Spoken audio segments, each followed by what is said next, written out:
During the height of tensions between the U.S. and the Soviet Union, B-59 submarine of the Soviet Union was hidden underwater just a few kilometers away from America in the Caribbean Sea, ready to strike.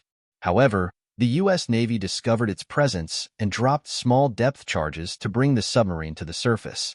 The Soviet submarine had lost contact with its headquarters from thousands of kilometers away, leading its captain to believe that war might have already begun, and that it was time to launch a nuclear torpedo. This was a critical moment when the U.S. and Soviet Union's tensions had reached their peak, with thousands of nuclear missiles poised to launch at the press of a button. Just as the captain of the Soviet submarine was about to press the button to launch the nuclear missile, something unexpected happened that saved the world from total destruction. Welcome back, viewers of EduVenture, to our program. This incident took place during the historic 12 days when the Cold War between the U.S. and the Soviet Union was spiraling out of control. The context of this event traces back to the aftermath of World War II, when the entire world witnessed the devastating effects of nuclear attacks on Hiroshima and Nagasaki, showcasing the dangerous power of the United States. The only country capable of challenging the U.S. was the Soviet Union, as they had quickly developed nuclear technology after World War II. Through several nuclear tests, the Soviet Union indirectly signaled to the U.S. that they were not Japan and would not silently endure attacks. This was the era of the Cold War, when both the U.S. and the Soviet Union kept their nuclear weapons ready against each other at all times, whether for attacks by ground, air, or ocean. The world was well aware that if either country initiated a nuclear attack, the other would respond with its own nuclear missiles, leading to catastrophic destruction far worse than the bombings of Japan. It was believed that such attacks could potentially wipe out 70% of the world population. To make these attacks more effective, American and Soviet bomber aircraft were constantly airborne, and their nuclear submarines hid in international waters, awaiting orders. Additionally, the U.S. had installed nuclear weapons in Turkey and Italy. Because these two countries were NATO allies and very close to the Soviet Union's border, the United States' position became stronger, as it would be easier to attack the western part of the Soviet Union from there. When the Soviet Union learned of this, they decided to install their nuclear weapons closer to the United States. The best spot for this was none other than the island of Cuba, located just 200 kilometers southeast of the United States. At that time, Cuba had a pro-communist government, which the United States found intolerable.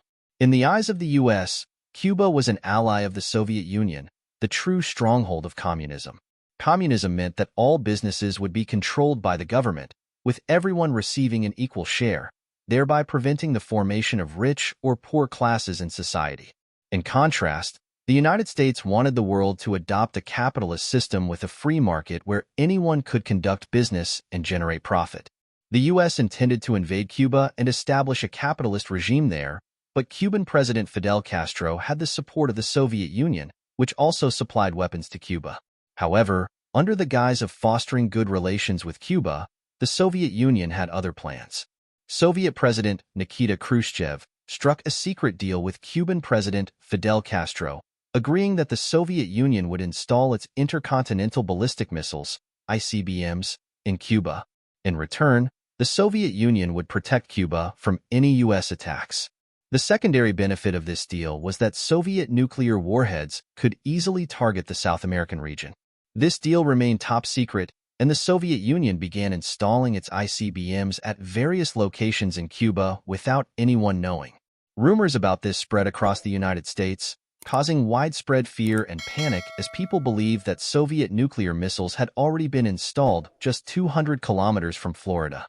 The White House denied all these rumors, and during the 1962 state election campaign, people were assured that these rumors were baseless. To uncover the truth, the U.S. Air Force used U-2 spy planes. The spy plane captured images over Cuba, clearly showing medium-range R-12 and intermediate-range R-14 ballistic missile facilities. These photographs were enough to confirm that the Soviet Union had tightened its grip against the southeastern part of the United States. This news hit American President John F. Kennedy like a bolt of lightning, and he decided to teach Cuba, which was already a source of anger for the U.S., a lesson. The plan was to conduct airstrikes to first destroy the Soviet ICBMs and then, with full force, the United States planned to take over Cuba, a move that had been long overdue. This plan by the American president was practically an invitation to World War III, because an attack on Soviet missiles in Cuba would be considered an attack on the Soviet Union itself. If that happened, a nuclear war would break out, which would be uncontrollable. On the other hand, when the Soviet Union learned of America's intentions, they prepared to retaliate.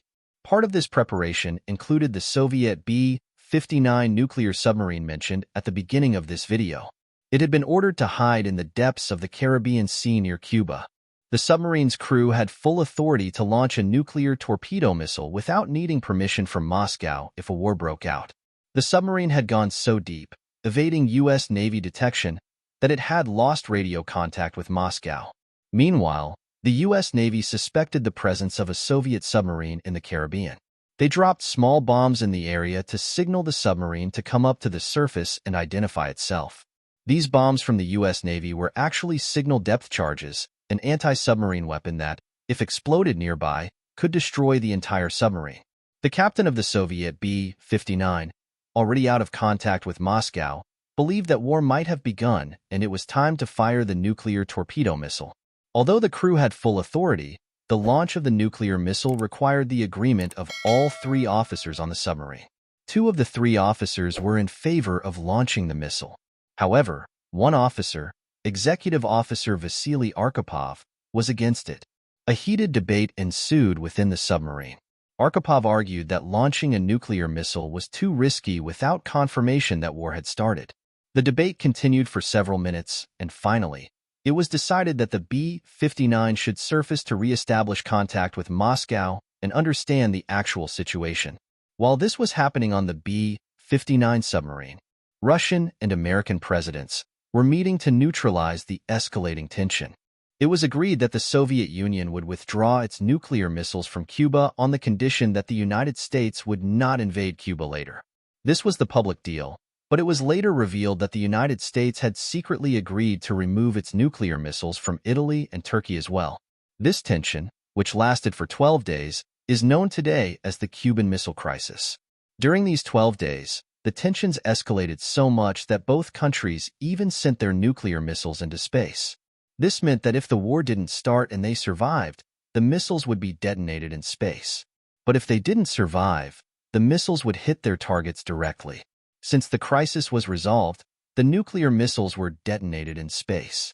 Meanwhile, when the B-59 submarine surfaced in the Caribbean, they made contact with Moscow and were ordered to return to the Soviet Union. Historians believe that Executive Officer Vasily Arkhipov is the man whose historic decision allowed us to live in the world today. Otherwise, this nuclear war would have been so severe that there might not have been any trace of human life left on this planet. We hope you like this video. Share your thoughts in the comments. Don't forget to subscribe our channel. See you in the next amazing video.